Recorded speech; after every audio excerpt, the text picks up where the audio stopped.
మా అన్న తమ్ముళ్ళు ఏం చేస్తున్నారంటే పని చేయడానికి వాళ్ళు చాలా ఇబ్బంది పడతారు. మా అన్నలు కానీ మా తమ్ముళ్ళు కానీ ఉన్నోళ్ళు లెక్కనే ఉంటారన్న. మనం గొప్పలుగా కాలేదు. మనం ఎండలో తిరుగుతున్నాం, మనం గొర్రెలు మేపుతున్నాం, మనం బర్రెలు మేపుతున్నాం అంటే మేపాలనా?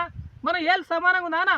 మన వేలు కూడా సమానంగా లేదు. ఒకడు గొప్పడంటే గొప్ప ఇంట్లో పుడతాడు కాబట్టి గొప్పగా ముందు వేలు ఉంటుంది, వెనక అంటే వెనక చూపు ఉంటుంది కాబట్టి వెనక చిన్న చిన్న వేలు ఉంటుంది. అలాగని మనం ఏ కష్టపడే దాంట్లో కానీ మనం చాలామంది మా అన్నలు కానీ మా తమ్ముళ్ళు కానీ ఏ గొర్రెలు కానీ ఈ మేకలు కానీ ఈ ఆవులు కానీ మేపాలంటే అందరికి కష్టాలు అవుతుంది. అందరూ అమ్ముకోదెంగి వాళ్ళు తినాలని అంటారు అన్న.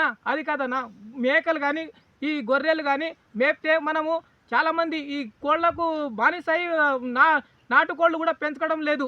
ఈ మేకలు కానీ ఈ గొర్రెలు కానీ మేపడం లేదు. మనం చాలా ఆలోచించి ఇవి మేపాలని కోరుకుంటాం మా రైతు సోదరులందరికీ. మా అన్న తమ్ముళ్ళు ఏం చేస్తున్నారంటే పని చేయడానికి వాళ్ళు చాలా ఇబ్బంది పడతారు. మా అన్నలు కానీ మా తమ్ముళ్ళు కానీ ఉన్నోళ్ళు లెక్కనే ఉంటారన్న.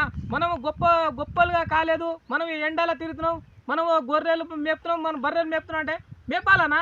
మన ఏళ్ళు సమానంగా ఉందానా? మన వేలు కూడా సమానంగా లేదు. ఒకడు గొప్పడంటే గొప్ప ఇంట్లో పుడతాడు కాబట్టి గొప్పగా ముందు వేలు ఉంటుంది, వెనక అంటే వెనక చూపు ఉంటుంది కాబట్టి వెనక చిన్న చిన్న వేలు ఉంటుంది. అలాగని మనం ఏ కష్టపడే దాంట్లో కానీ మనం చాలామంది మా అన్నలు కానీ మా తమ్ముళ్ళు కానీ ఏ గొర్రెలు కానీ ఈ మేకలు కానీ ఈ ఆవులు కానీ మేపాలంటే అందరికి కష్టాలు అవుతుంది. అందరూ అమ్ముకోదెంగి వాళ్ళు తినాలని అంటారు అన్న. అది కాదన్నా, మేకలు కానీ ఈ గొర్రెలు కానీ మేపితే మనము చాలామంది ఈ కోళ్లకు బానిసై నాటుకోళ్ళు కూడా పెంచుకోవడం లేదు. ఈ మేకలు కానీ ఈ గొర్రెలు కానీ మేపడం లేదు. మనం చాలా ఆలోచించి ఇవి మేపాలని కోరుకుంటాం మా రైతు సోదరులందరికీ.